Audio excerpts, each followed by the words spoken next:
I think it's sometimes good to consider the possibility that humanity is hopelessly limited.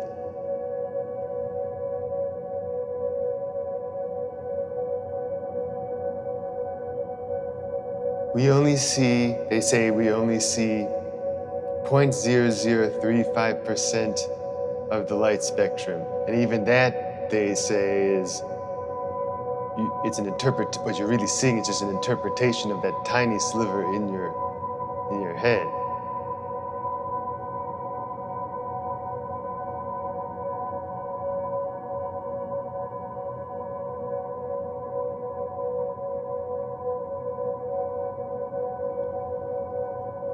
And even if that idea of that tiny sliver, that 0.0035%, that's based on a logical system that if you really look into it,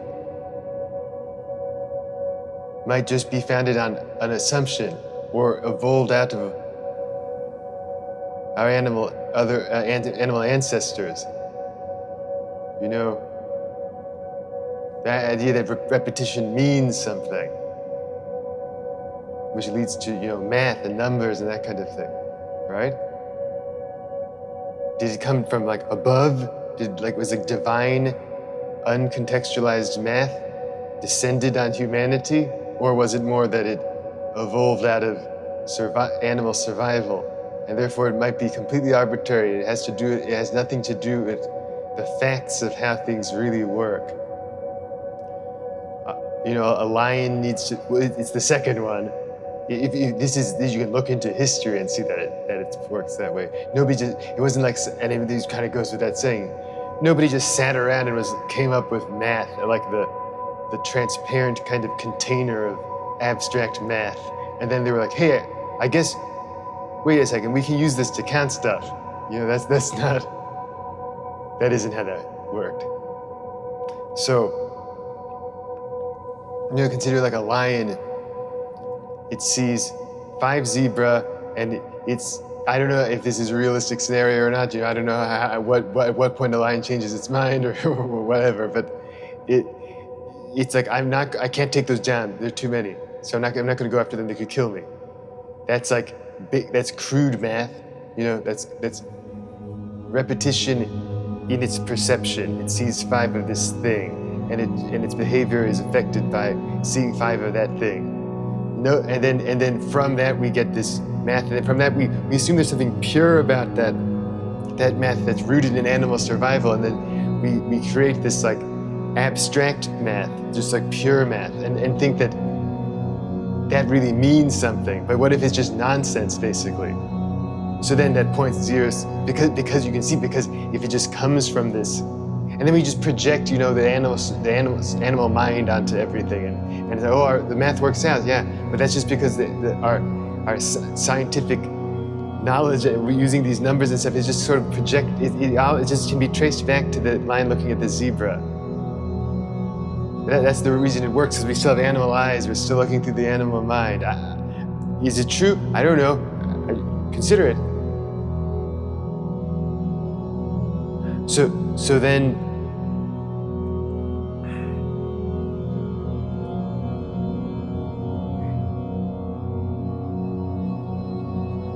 that 0.0035% that I mentioned earlier, that we can see that much of the light spectrum. Who knows who even knows that that's true? I mean, that's using that math that originates, as far as animals hunting or something like that, and other things probably, So even that is I can make some big statement. I see we know so little because we only see this much. But is that even that logic of that is already kind of up for debate. I can say that we only see 0.0035% of the light spectrum, and it's only interpretation that we distort through the human mind. So we see a very distorted, twisted version of a tiny little sliver. And that's kind of convincing, maybe. But then the origins of those numbers, like I just said, it's very, very, the whole thing is just a little Well, it's okay to question it. I'll put it that way. So then consider that there's nothing. Our current human understanding of things, it's rather scientific. It's not like less than older understandings, but it isn't necessarily more. It might just be a shift, like an angle shift.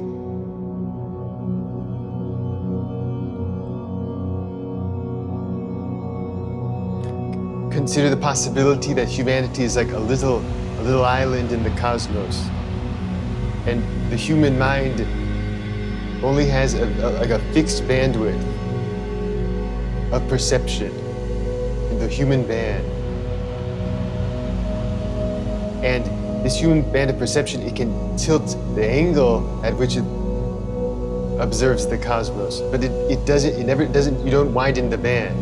It has a fixed bandwidth.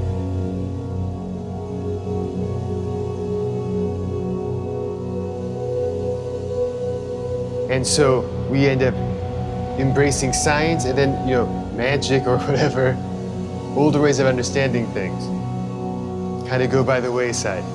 Now we've tilted towards that, and like it's like there's a light. It's like the human mind shines a light on the cosmos,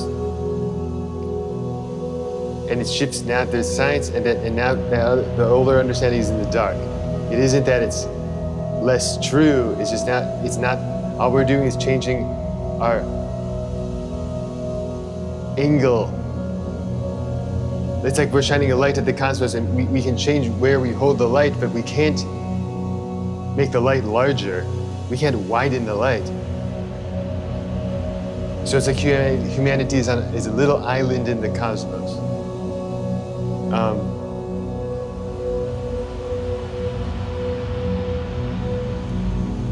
Now consider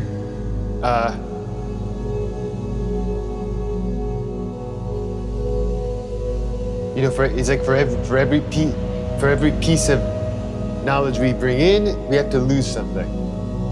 Like a way we're putting it, there's an island, and it's like there's the people, the cosmic beachcombers, so to speak, the people who are bringing in, who are really who are really at the edge of our understanding of things, and they're bringing in the information. Like, for example, time as the fourth dimension, whatever that was a more controversial idea. That's spotted on the shore, on the cosmic shore. This artifact, they pick it up and they bring it inland, and they convince the masses or the collective consciousness to accept it. It's kind of a stretch. It's just able to, but it's just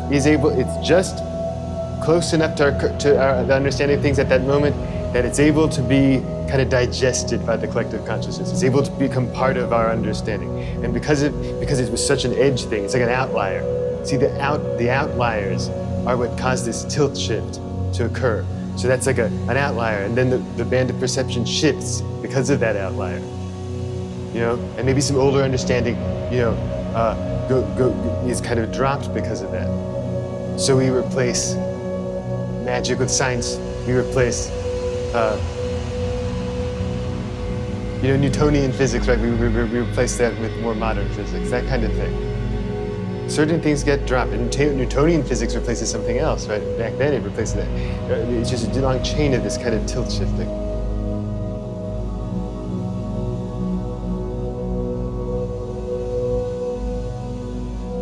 And while there are these cosmic beachcombers on one side of the island bringing this stuff inland, on the other side of the island there's a cliff that's where we're like dumping off this old knowledge. Put it another way, there's a volcano erupting, and that's on one area of the island, and that's the new knowledge. But then there's also a cliff falling apart on another area of the island, and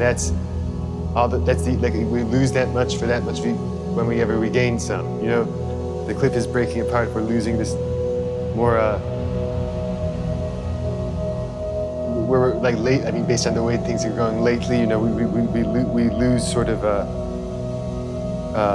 finer sensation type stuff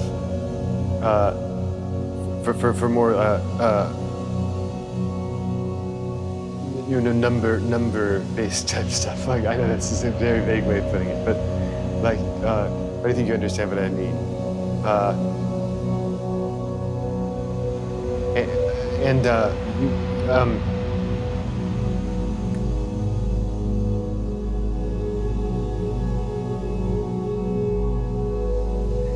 Anyway, that's why this video is probably going to call it the cosmic tide theory. That's something that that's a term that I use to describe this kind of thing.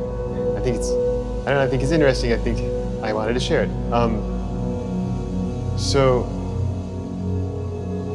the interesting possibility here is that, see, if this is the case, we're never going to get at truth through the human mind, because the human mind is band limited.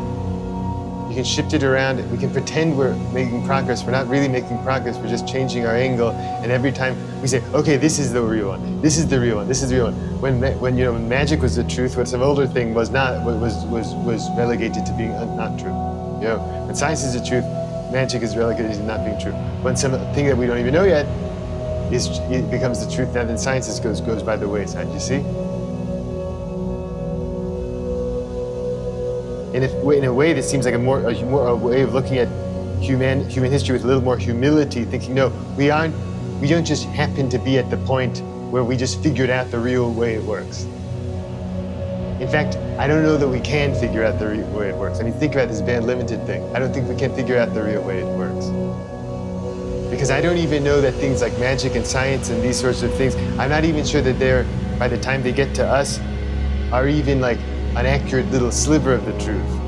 So we shine a light at the cosmos and we get interpreted as magic or science or whatever, and it goes into the animal mind. The animal mind has to interpret this somehow. It interprets it through pattern recognition. But what if the truth of things is not pattern, or it's a non-repeating pattern? It's not repeating.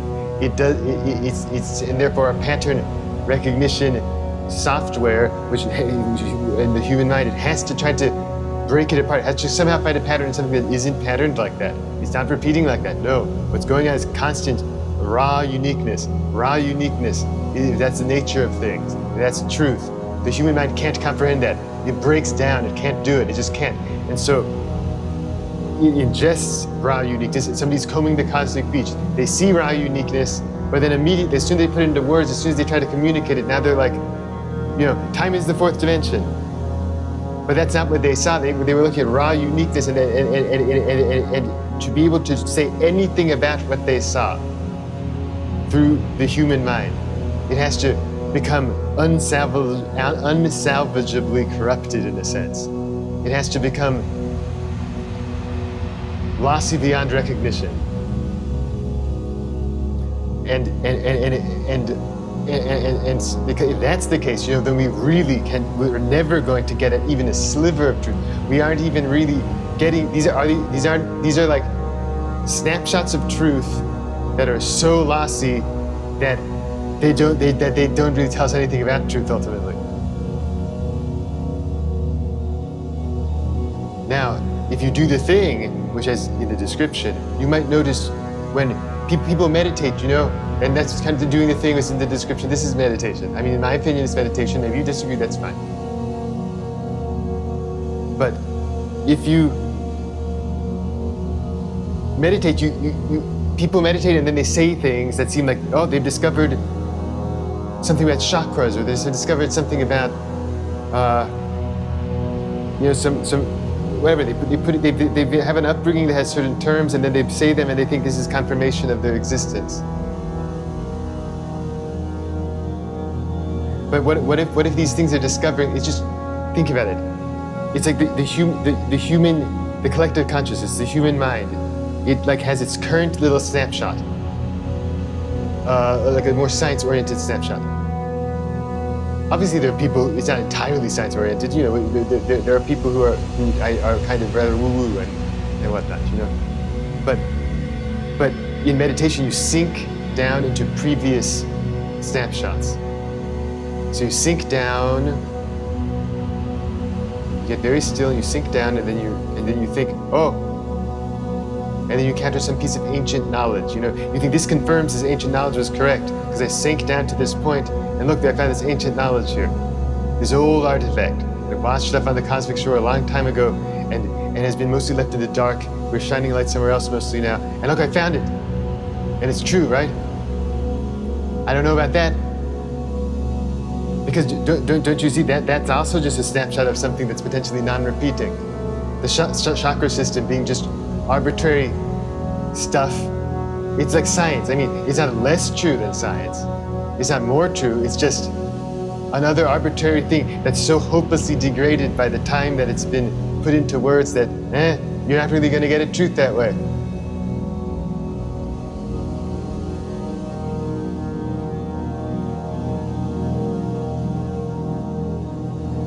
I don't mean to single that out or anything. It's just an example.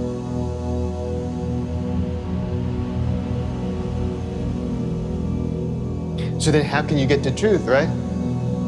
If truth is non-repeating, it's incomprehensible by the human mind. Well, I can tell you some ways to approach it. When you do the thing and you meditate, you get sink deeper and deeper and deeper and deeper and deeper. You're potentially you're going through the history of humanity in a certain sense, if what I'm saying is true. The perceptive history of humanity. But if the perceptive history of humanity is pure distortion, pure band-limited distortion, don't get too attached to any of the observations you find along the way, any of the things you discover along the way. Just keep getting deeper.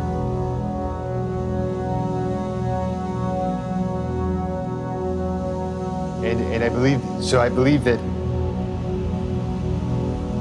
the state between being awake and being asleep, like hypnagogic state or something like that, I think it's called something like that.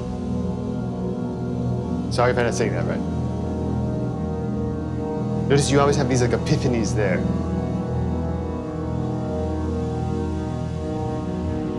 If you can manage to lock in that kind of state, feel the feeling of having the epiphany there, but not immediately running back to the human mind to try to make sense of it, because you're feeling something that cannot be put into words. It can't be. It's non-repeating. It's beyond it's not comprehensible to the human mind. So resist the urge, and I think, things like synchronicities you come across and that kind of thing. There's such an urge to say, all of that is just the lossy distortion of the human mind. It insists on finding patterns in something that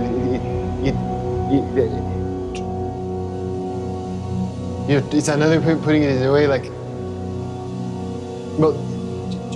truth is not going to be arrived at through the incessant pattern making of an animal mind. The pattern making is degradation. History doesn't repeat itself. If you really look into it, history does not repeat itself. It's only because of simplifying things that it repeats itself. That we insist on it for some reason. The self, your identity, it's not really repeating. If you really, really, really, really look into it, it's like, the more granular you get, the more subtle differences arise, and the more it becomes clear that it is not really repeating.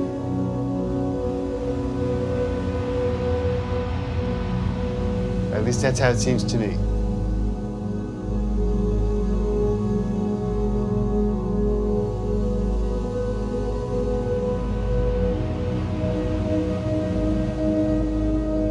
So is it possible to almost get into this sort of hypnagogic state, or whatever you call it? Kind of have that constantly being in that state, and somehow lock it in. Lock in the feeling of the epiphanies you have in that state. Lock in that feeling for good. To be free of the nonsense maker, the human mind.